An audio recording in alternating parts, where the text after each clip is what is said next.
Train stops play. "You are very lucky engines," said Stepney. "Your branch has got everything. It's long enough to give you a good run, and you have plenty of passengers.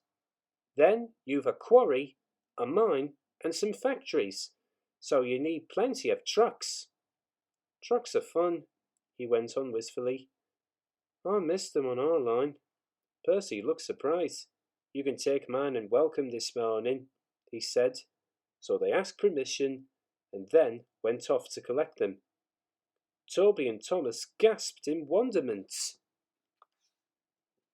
Stepney took his trucks to the harbour, picked up a load of empties, and started back. On the way, they were stopped by a signal near a cricket field, where a match had just started. They settled down to watch. Presently, some fielders came towards them and waved. "Could you move, please?" they asked. "Your last few trucks are behind the bowler's arm." "Sorry," smiled the driver. "Will this do?" And he eased Stepney forward till he stood under the signal. The cricketers shouted their thanks, and play started again. The batsman hit out, and soon a skyer towered towards the train. Clunk! Down went the signal. There was another clunk too, and the ball fell on the train. But neither driver nor fireman heard it. They were too busy. "Stop!" yelled the fieldsman, but Stepney's noisy starting drowned their shouts. "Come along, come along!" he puffed to the trucks, and left the frantic fieldsmen behind. "Our one and only ball!" they said sadly. 4 of them piled into an ancient car. "Wake up, Caroline!" they said. Caroline coughed crossly, reluctantly came to life, and they rolled out on to the road. Stepney wasn't hurrying.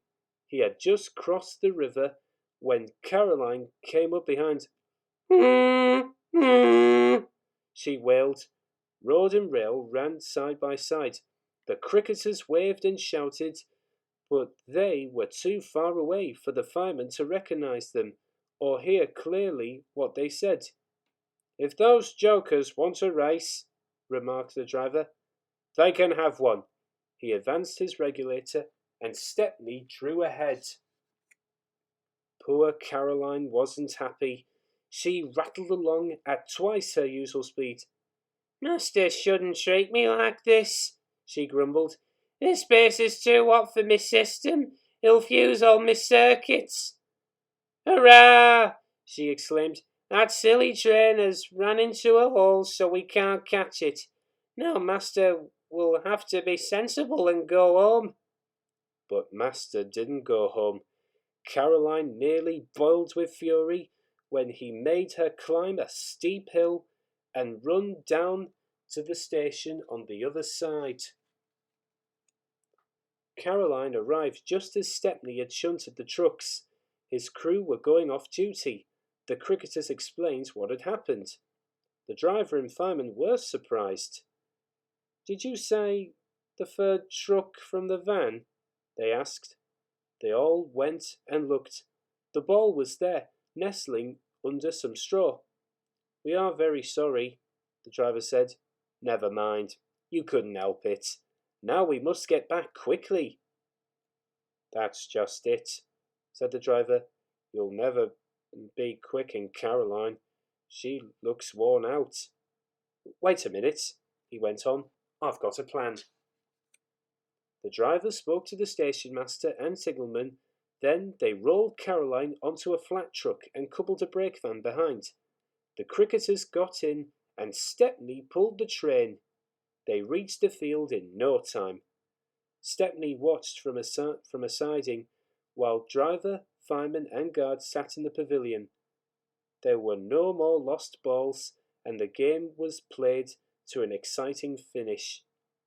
Even Caroline was impressed. She doesn't think trains silly now. "They have their uses," she says.